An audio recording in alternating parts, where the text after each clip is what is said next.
Welcome, everybody, to Inside Boxing Daily on the Grueling Truth Sports Network. Inside Boxing Daily is brought to you by the Retired Boxers Foundation, which you can find on Facebook.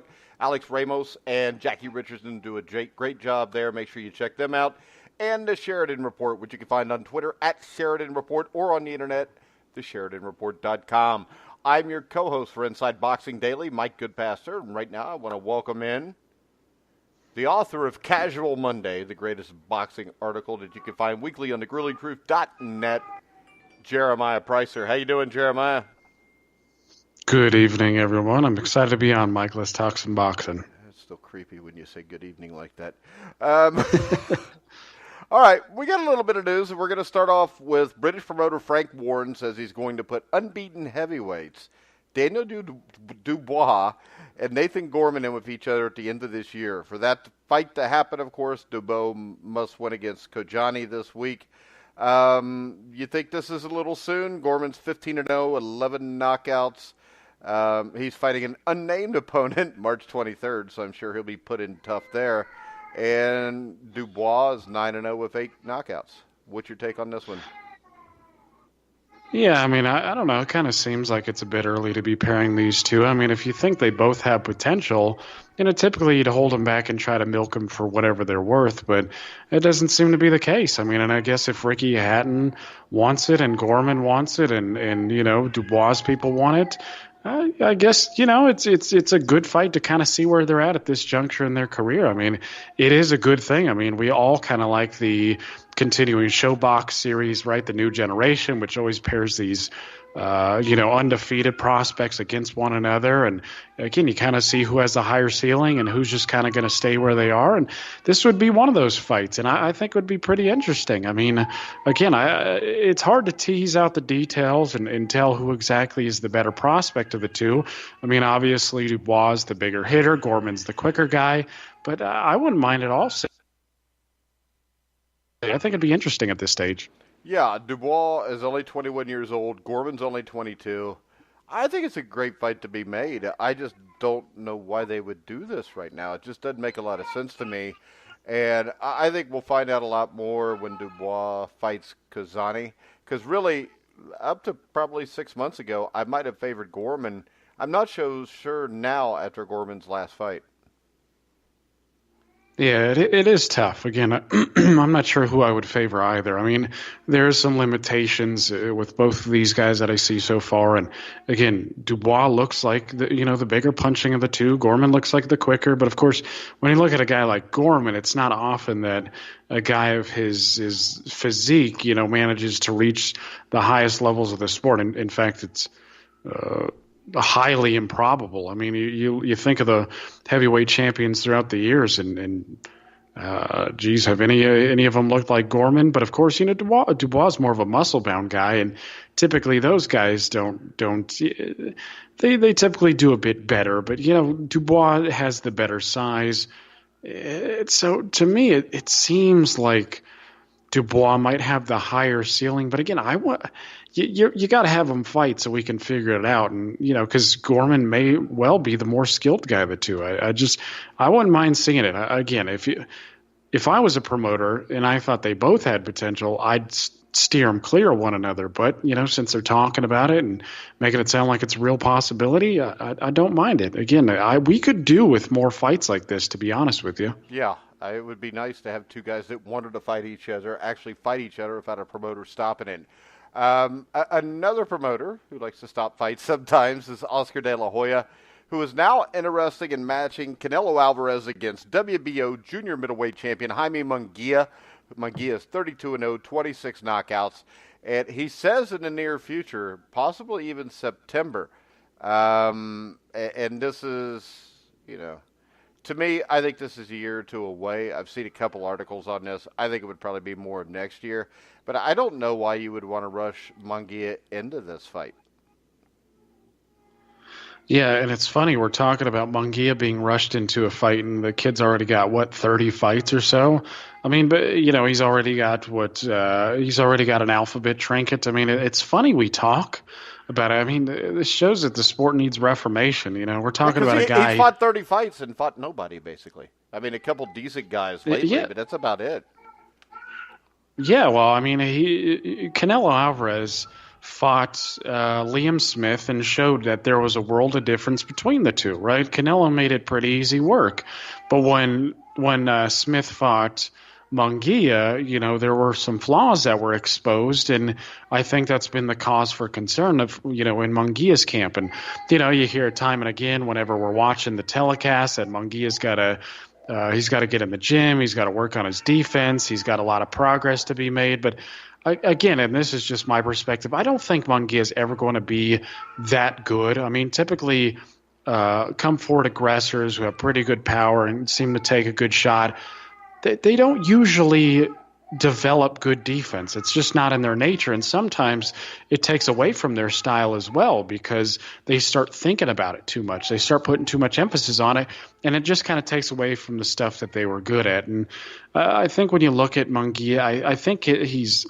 just about hit his ceiling already. So it makes sense that I think we've even talked on the show before that Munguia is really being prepped just for a Canelo Alvarez fight. I mean, I saw in the news that Alvarez wouldn't really like the fight because Munguia is a fellow Mexican, but it is one of those things that would sell really damn well. I don't know if they'd actually stage it in Mexico and have a large and raucous crowd observe it, but it would sell really well, and so it makes some sense. I mean, I think a lot of us could see this a mile off that eventually this was going to happen. Munguia is a big 154-pound guy. I mean, he looks like a damn light heavyweight, if not bigger, whenever he comes in against his opponents. So I'm not surprised at all. But either way, I think Canelo is just way too good for him and always will be.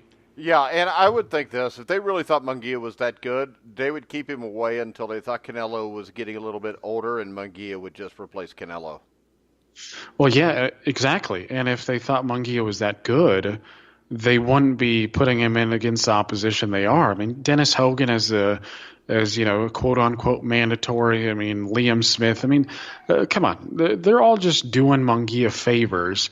But if they thought he was a damn good fighter, his path would resemble something more like Jarrett Hurd's or Erislandy Lara's, where you're taking the good fighters quickly. I mean, you look at Hurd, and Hurd seems like he has no problem at all fighting the best of the best. I mean, him and Charlo had that little face-to-face. Of course, Charlo ended up losing, and I mean, he's beat Erislandy Lara. I mean, the guy's shown some willingness, but Munguia is probably a top 5 guy in his division or very close to it. No, I think he's number 6 now. So he's very close. And it just doesn't seem like there's any rush at all to get him in with some of the best guys. I mean, and I think there is a good reason to that. I don't think he's ready for a guy like Jarrett Hurd or, even Erislandy Lara at this point. Limited. He is, right. Right. I mean, and I think he's around the same level as guys, he's not ready for the top. And so that shows. Again, they're not paying lip service to the very best in the division. They're just making it quite clear where they intend on going with this. Canelo is the ultimate end to their means. Yeah, and my guess is May or September of next year, they cash out Jaime Munguia. Yeah, I agree with you. I mean, it just makes too much sense. You throw it on a Mexican holiday. You have a lot of people tune in. It's probably going to be a pay-per-view, which is unfortunate. I mean, because, yeah. Obviously got... Well, if he's on DAZN, it won't be if DAZN sticks to what they say. Well, then I guess we can deal with that, and maybe DAZN wouldn't mind that either because they get some Mexican subscribers. I don't know if they have any soccer on their channel or whatnot, but I mean, you might pull in some dollars there. So it just makes sense financially, and nobody should be surprised at all to see this happen. All right, since it's Casual Monday, there has to be an Aragon Garcia sighting from Boxing News 24. And today, his headline is Marcos Maidana looking powerful in first day of training for comeback. Now, when I read this article, you're going to think this guy is a flippin' moron. But Aragon Garcia from Boxing News 24 says former 2-division world champion Marcos Maidana looked incredibly powerful and sharp at his first day of training for his planned comeback in 2019. Now, after he says that, the next paragraph is this. Marcos does look about 30 to 40 pounds overweight right now, but that isn't a lot of weight. Tyson Fury lost over 100 pounds and was able to get back to his old level to give WBC heavyweight champion the fight of his life last December. Do you think that Aragon doesn't realize that a fat 400-pounder has a lot easier time losing 100 pounds than a guy that weighs 170 and wants to get to 140? I think he's just shilling for the WBC like he typically does. I mean, when you're using terms like he looks extremely sharp and powerful, no, he doesn't. That's come on, extremely. Come on, man. These are words that you use for somebody who's tapering off, somebody who's been in training camp for weeks. This isn't a guy that who's been in Argentina barbecuing for 2 years, and stuffing his face. It just doesn't make any sense for him. Well, it doesn't make any sense. I'm watching the video right now, and it looks like he's got a flat tire or a tire around his belly. Yeah, no, I saw the video. It's bad. But extremely sharp. Come on, man. Yeah, I don't know what this Aragon Garcia guy is watching or what he's doing, but it does make sense that he's mentioning the WBC in there. The guy just seems like a Mauricio Suleiman shill, and it's like he's got to inject that every damn time. And I think you were mentioning off air that he had another article on Luis Ortiz where he's talking about how get to that. I love Aragon Garcia. He is my favorite boxing writer. He's our casual Monday, Tuesday, Wednesday, Thursday, Friday. We need to find him and get him on the air. But his article here on Luis Ortiz looking good, ready for Joshua or Wilder. Now, this is what the immortal Aragon had to say. Heavyweight knockout artist Luis King Kong Ortiz, 31-1, 26 knockouts, looked impressive last Saturday night, beating Christian Hammer by a one-sided 10-round decision. Hammer fought hard, but he was no match for the technical skills of King Kong. Now listen to this, and bear in mind, this was a 10-round fight, correct, Jeremiah? Yep, no title on the line, even in today's day and age. And it says here, Hammer did better in the championship rounds after Ortiz gassed a little bit. What the fuck is this guy talking about? There's championship rounds now in a 10-round fight between a top 5 contender and a guy that's probably ranked somewhere between 20 and 30. Jesus, dude. This dude is a dumbass. Not only is he saying that, not only is he talking about championship rounds, but he's talking about how Luis Ortiz looked really good. And if you go on social media, just about nobody thinks that he looked really good. In fact, the overwhelming consensus seemed to be that a lot of guys are going to want to fight Luis Ortiz now because it looks like he's aged. I saw that the guy is he's looked maybe aged for a while, but he looked significantly worse, I thought, this last fight than he has in a while. And I know that Hammer's a guy that makes you look bad, but I don't know about this anymore. Well, yeah, no. I do give Hammer a bit of credit because I have seen him fight multiple times, and he's a survivor. He is one of those guys who has a little craft, and you can see that, right? He's game, but Garcia also says that Hammer fought hard. Come on, man. Both of them fought in spurts. There were very few exchanges. This is what is this guy watching? I don't get it. Ortiz did not look that good. Hammer did not look that good. There's no damn championship rounds.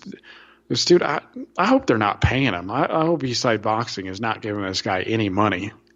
Yeah, hopefully they're not. Well, it doesn't matter because his uncle Mauricio probably is. Let's go on. And Dave McWater, the manager of junior welterweight world titleist Ivan Baranchyk, was as surprised as anyone when he read a news release on Friday, which I think we talked about for the World Boxing Super Series, with comments from Barancyk's trainer, Pedro Diaz, discussing his pupil's preparation for a tournament semifinal bout against Josh Taylor. The reason was because Baranchyk withdrew from the tournament a month ago. Do we know what's going on here exactly? Jesus, dude, I know. It all seems to be a mystery to me. I saw it reported not long ago that He was in the tournament, and now he seems to be out of the tournament. I mean, I don't know what the hell's going on. I mean, but if there's any indication, it's likely that whoever's running the WBSS is trying to get him back into the fold.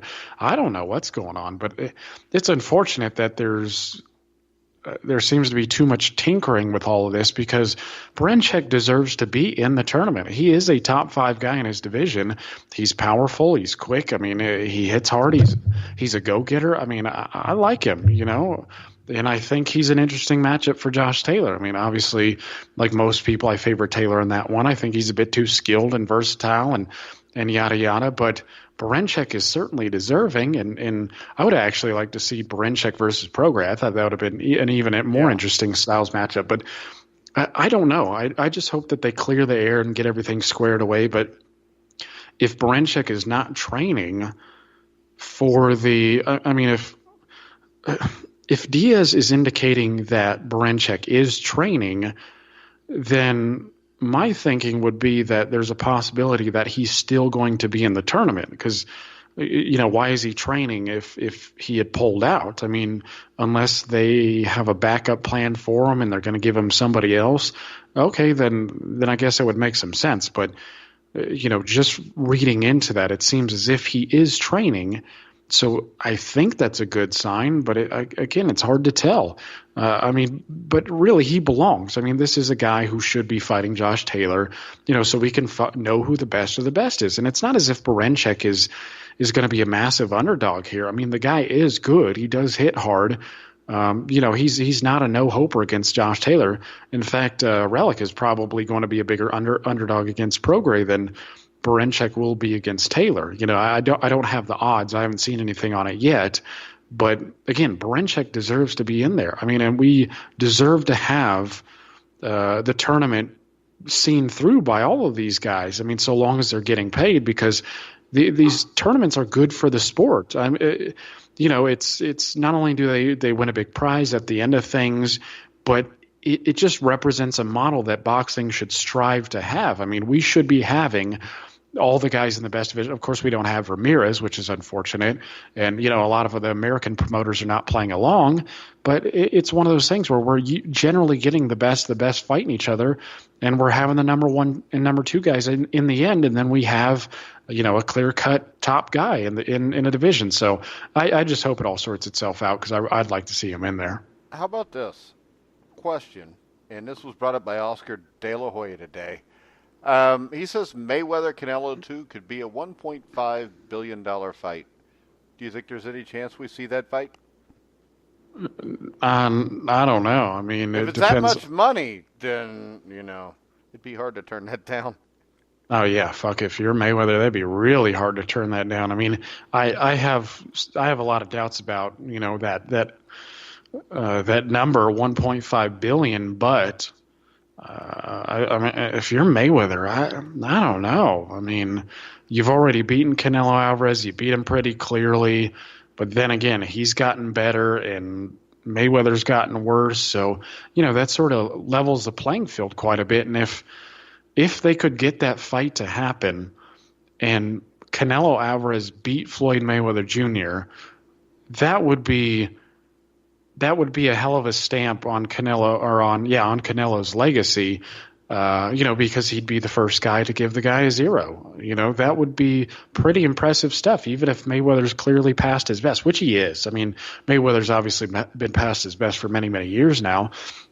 I mean, as soon as he stepped up from lightweight, I'd argue that he was past his best, because, he hit harder down there and, he was quicker down there, et cetera, et cetera.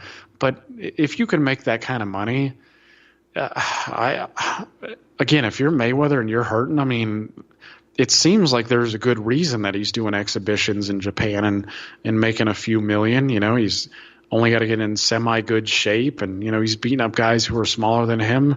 I don't know. Those sort of figures would be awfully alluring. I don't know. I mean, well, the problem is this: style-wise, Mayweather always beats him, but I don't think Mayweather can fight with that style anymore. He's 42, 43 years old. I think it would be hard to see him dancing for 12 rounds. Well, yeah, and I actually think, as I alluded to just a second ago, I actually think Canelo Alvarez is a smarter and better fighter than he was in the past. He may be bright enough to realize that he'd have to be more physical with a guy like Mayweather. That's one thing that stunned me about the fight that they had was Canelo looked like he entirely lacked a ring IQ when he just stood in the middle of the ring and tried to box with a guy who was clearly quicker and just superior How in about that this? regard. Do you think there's any way that they were bought off? Because I watched that fight, and I don't know. Canelo's better than what he showed that night. Maybe he froze a little bit against Floyd, but I don't know. I've seen some shady shit happen in boxing before, and you never know. Yeah, you do never know. I mean, I would have a hard time accepting that just because Oscar De La Hoya has been up Mayweather's butt for a long time and hasn't really liked him. Has written public letters denouncing him and the way he's but done doesn't things. that build the fights up even bigger to make them both more money? Yeah, no, well, it would. I think if you had a rematch, that would help. I mean, he did write some of these letters after the Canelo fight, or some of these public condemnations. But again, if you can do those sort of figures, and even if Mayweather is terrible with his money, if you can generate 1.5 billion in total revenue, you're probably going to be set for life if you can get that done. So I don't know, man. If that's true, I don't know. We'd have to bring somebody on who knows more about this than us, because all these numbers it's a lot of speculation on my part. Well, it could but that would be Oscar trying to keep Canelo's name in the limelight too. Yeah, it could be. I mean, Oscar's clear. Oscar and the WBC are both up Canelo's butt, and he's pretty much the king of things right now. So.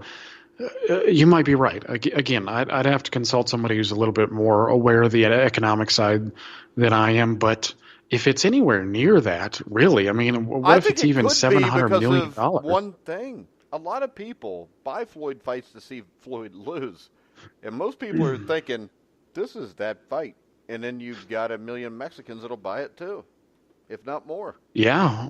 Well, and you would hope that there wouldn't be any concessions made that would favor Mayweather. I mean, we remember in the first fight that Canelo Alvarez had to weigh 152 to make that fight, remember? So he had to drain himself a little bit more than usual to make the fight. And I remember watching, HBO's 24/7, and Canelo was like, I'm so sick of eating salmon and what was it, asparagus? No, it was fish and cucumbers. He didn't say salmon, but he said fish and cucumbers. So, you could tell that Canelo was really trying hard to make 152 at the time. So I would love to see, if they made the fight, no weight concessions. I mean, because right now Canelo Alvarez is full-blown middleweight. In fact, he's been a full-blown middleweight for many years. I mean, a lot of people. He was a super middleweight in December. Well, yeah, and he was a super middleweight the fight before the last Golovkin fight, right? Yeah, so I mean, he was yeah, so I mean, at this point, you'd have to fight at least at middleweight, I would think. I know Mayweather would probably try to bring him down to 156, 157 or something. You know how that stuff goes. But if you can generate that amount of revenue, that would be awfully tough for Mayweather to say no to. All right, what do you got on this day? All right, on this day is a special one, and it's Joe Calzaghe schooling Jeff Lacy, at super middleweight, and I think this one I think is fresh in the memories of a lot of people. I mean, this one gets brought up pretty frequently. It was one of those fights where Jeff Lacy, he looked like a killer to a lot of people. He had a big punch. He was treated as a super middleweight version of Mike Tyson. He was. Yeah, absolutely. And I mean, he did have big power. I mean, his technique was good. His speed was pretty good. Again, he wasn't really fast. He wasn't Roy Jones fast or anything, but he did look like a sort of bull figure, where he would come at you. He was aggressive. The guys that he was fighting, they couldn't take his power.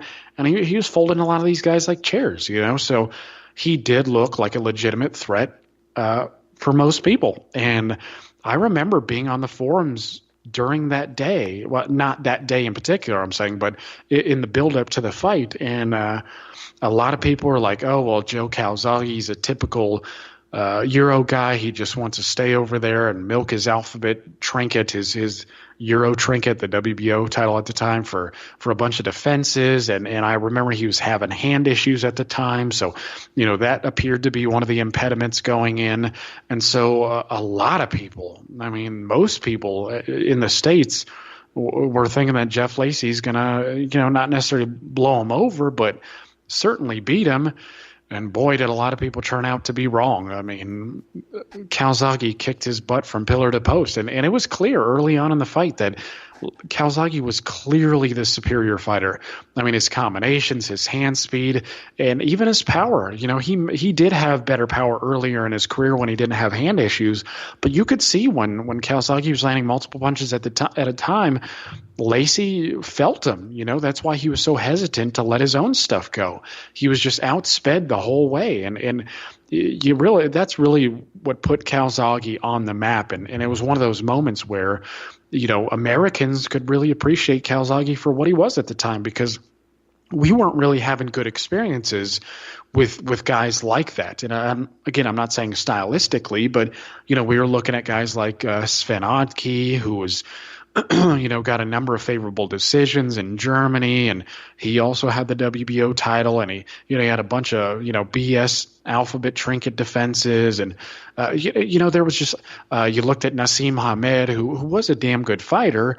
But, when he stepped up in competition to a guy who was a great fighter, he got schooled, and unfortunately we saw Nick Olszewski, who was a damn good fighter too, but he also stayed in Europe, and Henry Mask, by and large stayed in Europe as well. So a lot of Americans didn't have a lot of positive experiences with guys like that at the time. So to see Calzaghe come over here and just kick Lacy's butt, it was refreshing to me, and he just absolutely dominated from pillar to post. And the only knock I would say for Calzaghe there, which I would have liked to have seen, and it's not a big one, is I would have liked to have seen him get Lacy out of there. I think that would have been. He did knock him down on the 12th round, so.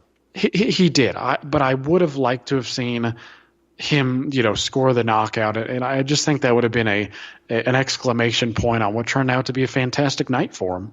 Yeah, and the thing that stands out to me, the reason I was worried for Calzaghe that night, because I was always a Calzaghe fan, was the fact that he won a split decision, I think, in the late 90s over Robin Reed. And Robin Reed fought Jeff Lacy, and it looked like Jeff Lacy knocked Robin Reed out by scaring the shit out of him. It stopped him in, I think it was 3 or 4 rounds over, I think it was in Tampa, but I'm not sure.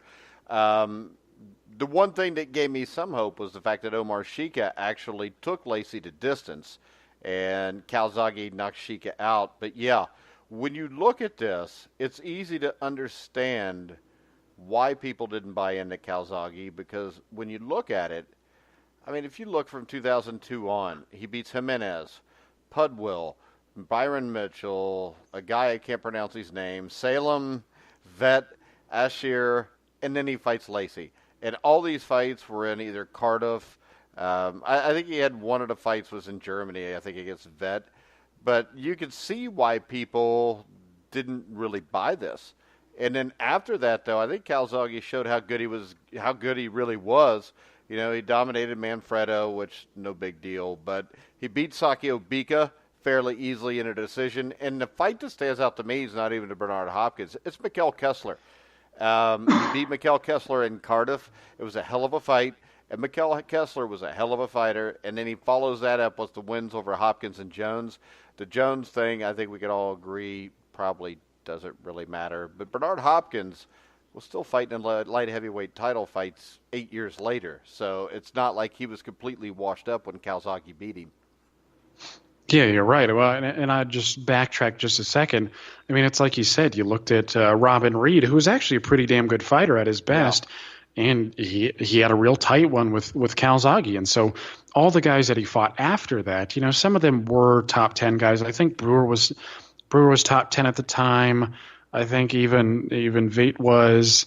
But there was a few sprinkled in here and there. But of course, a lot of Americans, even at that time, really didn't take the WBO title seriously, and we didn't really take the 168-pound division all that seriously, because it just seemed like a safe haven for Europeans. And then Lacy comes along, and we're like, hey, we got a destroyer here. But no, I agree with you. I mean, I was a big fan of Mikkel Kessler. I sorry. I really liked his style. I mean, he had a good jab. He was just well-rounded, you know. Not only that, he turned out to be a damn tough guy. I mean, his nickname was the Viking Warrior, and I think he paid an honorable tribute to his Viking ancestors. You know, he was just a damn good fighter. But the thing about what I remember in that fight is how it was pretty close early on, but Calzaghe seemed to step it up into another gear, and that's when I thought he was a great fighter because Kessler was a top-notch guy, you know, and for Calzaghe to just kind of, you know, it just looked like he upshifted and started to separate himself until the finish line there, and that was a damn good performance by him, and I think one of the better super middleweight performances in history. I would rate that win over the Jeff Lacy win, to be honest with you. I mean, yeah, Kessler was a lot better fighter than Jeff Lacy. I think Kessler would have kicked Lacy's ass also. Yeah, I think so too. And it's funny enough that wouldn't that have been funny if we would have had Kessler against Lacy first, and then Kessler kicks his butt first. That would have been funny. But no, I think you're right, man. It's like Bernardo Hopkins. The Bernardo Hopkins win showed that Calzaghe was a classy guy too, and that was a very close fight. But, you know, I thought I scored it for Calzaghe at the time, and I thought he outworked him. Like you said, though, the Roy Jones Jr. fight doesn't really mean much. I mean, it is one of those names, and a lot of guys have, you know, when you fight on a world-class level, it's inevitable that you fight somebody like that, you know, somebody who's past his best, but, you know, used to be good in their prime. So that win doesn't mean a whole lot, but it was just nice to see a guy move up from a non-traditional division to a traditional division, win the 175-pound championship, and, you know, hang them up when he should have. You know, he didn't carry on too long. He didn't need to, and it still seems like he's in pretty good shape and doing well for himself. And so you got to give the guy a lot of credit. He just seemed to get it right when so many others get it wrong. Yeah, the great thing, did you ever see the Calzaghe documentary? No, I haven't seen it yet. You need to see it. It's about him and his dad, Enzo, who just recently passed away. And, I mean, that's why I like the guy. He just seems like a down-to-earth guy. He wasn't running around telling people he wanted to end their lives and all this stupid shit. He was an actual world champion that deserved to be a world champion.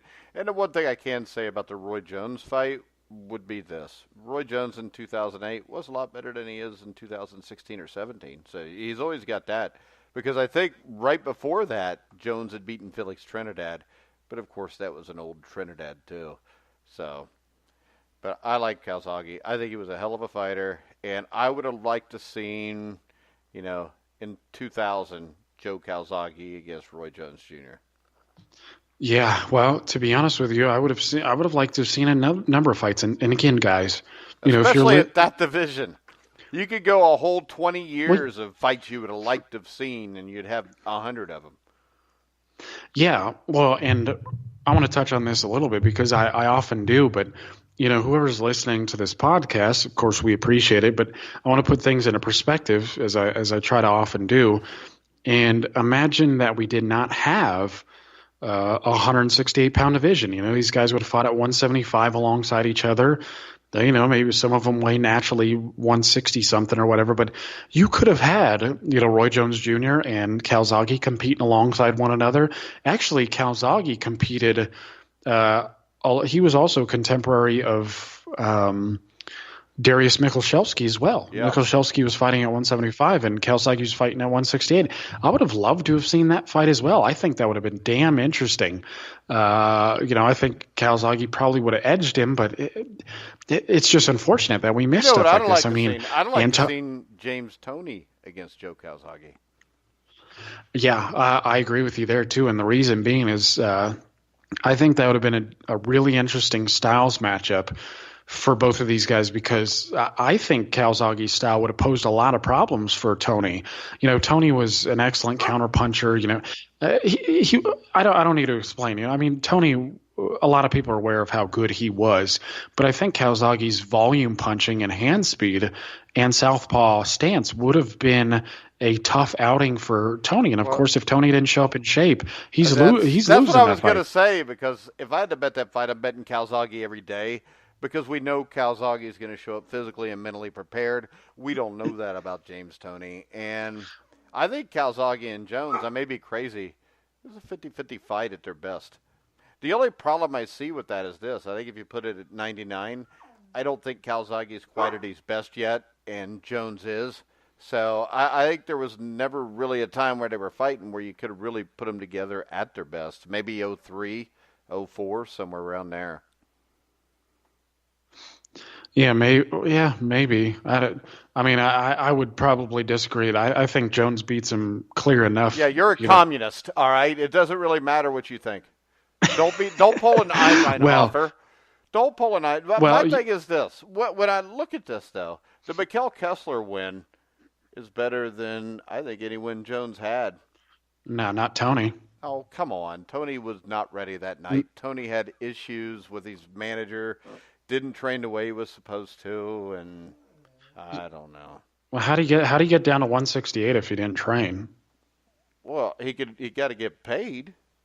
Dude got to get paid. Well, what was he all messed up on diuretics or what? You thought Calzaghe would have beaten Jones or beaten Tony. So no, I didn't. I didn't say that. You did. You said you thought that could be the difference.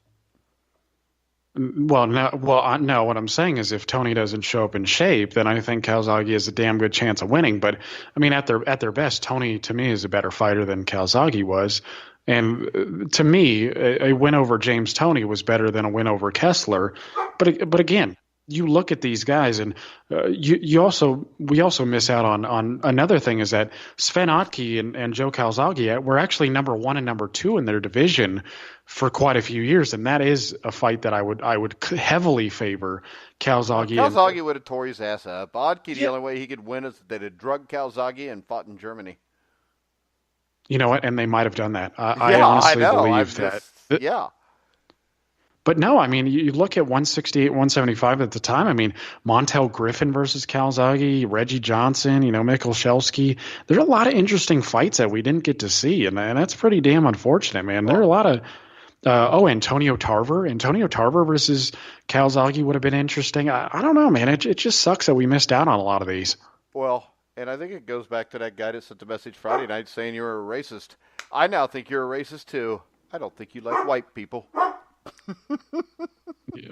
What the hell, man? No, I can't win with you people. It's like one night I'm you called me Jesus. You people. That's what racists do. They call me you people. What do you mean, you people? Yeah. No, it's like one night I'm racist against blacks, one night I'm racist against whites. Well, I'm probably going to get shit one of these days for bringing up the WBC and Mexican connection one of these days. I'm just giving you a hard time anyways because I think Jones probably beats him, especially at middleweight, super middleweight. But the problem is this. We don't really know how good any of them were because there's so many guys that did not fight each other. It makes it – we're just guessing. Because we don't know. It's kind of like, I'm pretty sure Roy Jones kicks the shit out of Nigel Benn, Gerald McClellan, and Chris Eubank. But we don't know. And we should know. It's conjecture. Yeah. And actually, if you think Nigel Benn is even in the same stratosphere with Roy Jones Jr., you're British. Yeah, right. Yeah. No, I agree. I mean, come on. I get it. He beat McClellan, but and this is the unfortunate thing too. Is Roy Jones Jr. In a way he didn't have his hand forced. I mean, he was so damn talented that nobody he didn't really have his hand forced because nobody over in the UK was forcing the hand either. They were all just happy to stay where they were and make bank. Yeah. Well, and I think even Chris Eubank, or maybe it was Nigel Benn, but I'm pretty sure one of them said they didn't really want any part of Michael Nunn or Roy Jones Jr. But correct me if I'm wrong. I think I saw Chris Eubank say that Michael Nunn was he was a superior version of Harold Graham, and Graham was a damn good fighter, so I think there was some avoidance there. But yeah, it's unfortunate that we didn't get any of these fights. I mean, but Roy Jones, you got to put some of the blame on him too. I mean, I'm sure he would have had a little issue fighting one of these guys. Well, it's 50-50. If either one of them raised hell, they could get the fight back in. It's not like today.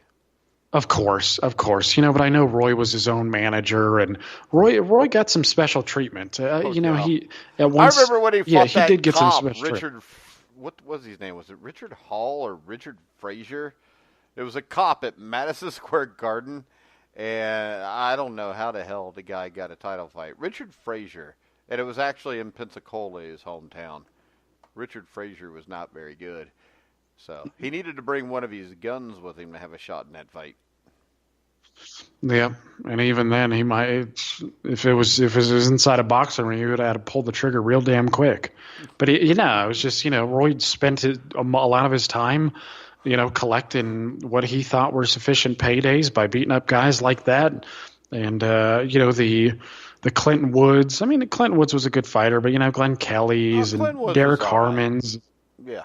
yeah, Eric Telesco's. I Harding. mean, Eric Harding was a tough dude. yeah, I mean, Otis Grant. I mean, and a lot of these guys were good fighters. There's no doubt about that. I mean, a lot of them were ranked in the top 10, but he just wasn't fighting the best of the best there. And again, it's unfortunate. I mean, because we've talked about how talented the 80s and 90s were, especially with the middleweights, and we just had far too many misses there. Well, get this. I'm looking at the New York Daily News from January the 11th, and that's after the fight against the fighting cop, Richard Frazier. And Lou DiBella says that WBC President Jose Suleiman should be embarrassed for ranking Frazier number one. It was disgraceful. Now, get this. You know what Suleiman said? Nope, hit me with it. Suleiman said, he's right. I'm embarrassed. I take full responsibility. That's how bad this matchup was. Holy shit! Even if Suleiman's embarrassed, that really tells you Yeah, something. when But Suleiman that is brings. apologizing, some shady shit went down. Oh yeah, and that brings something up too when we talk about special treatment with Roy Jones. So the WBC, Roy Jones was part of that. God, how do you say his last name? Graciano Rockon Rajan. Johnny? Yeah. Yes, exactly. So Roy Jones was the centerpiece of that controversy and part of the reason that the WBC got sued for tens of millions of dollars because what was it? He fought Michael Nunn, so not Roy Jones, but Rajiani, or however you say his last name. He fought Michael Nunn for their vacant WBC trinket because Roy Jones Jr. moved up and vacated it. Well, then all of a sudden the WBC changed their mind and said that that was for an interim belt, or Roy Jones is essentially the champion in recess. And so that's why he ended up suing them, because they demoted him without notifying him. They just said it was a typographical error, just to please Roy Jones Jr. And I'm glad they got fucking sued for tens of millions of dollars. It's just unfortunate they didn't go bankrupt. Yeah, well, when you're that evil, you could never go bankrupt. Look at Don King. All right, guys, we're going to wrap it up for tonight. And as always, we'll be back tomorrow night with Inside Boxing Daily. And it still worries me that the most exciting thing we talk about every night is something that happened on this day years in the past. Well, I guess we're not playing camps, so it's tough. We can't please certain crowds, Yeah. But if anybody from either side wants to throw a few $1,000,000 at us, I'm kidding. We wouldn't even do it then. We'd turn that money down. I bet Aragon Garcia gets paid handsomely to make a fool of. Wonder if there's even an Aragon Garcia. It's probably Mauricio Suleiman writing his shit and sending it in under that name. Should probably, or again, like you said, it's one of his relatives, because the guy's just atrocious. Yeah. And Aragon, if you're out there, and if anybody knows him, send him a tweet. Tell him he needs to come on the show. It'd be fun. All right, guys, we're going to wrap it up. Make sure you go to iTunes, give us a like, subscribe, do whatever you got to do on there to let people know about the Grueling Truth. Make sure, if you got friends that are boxing fans, you tell them about the Grueling Truth, because I don't think there's any other nightly boxing show that gives you up-to-date information. Plus, a historical view of boxing over the last half of the show. So make sure you check us out. Make sure you tell your friends about us. You can follow thegruelingtruth.net boxing at TGTN Boxing. You can also follow The Grueling Truth in itself at Grueling Truth. And today on Survive in Advance with myself and Steve Risley, we had former San Francisco 49er legend Randy Cross on to talk about the upcoming NFL draft and the just passed combine. And we are on live at noon every day, Monday through Friday. And then, of course, me and Jeremiah are live at 11 o'clock, Monday through Friday, every night. So we're going to wrap the show up. I want to remind everybody you can hear all of our shows on YouTube, iHeartRadio, Spotify, TuneIn, pretty much anywhere you find sports podcasts, you'll find The Grueling Truth. So for Jeremiah Preisser, I'm Mike Goodpaster. You've been listening to The Grueling Truth, where the legends speak.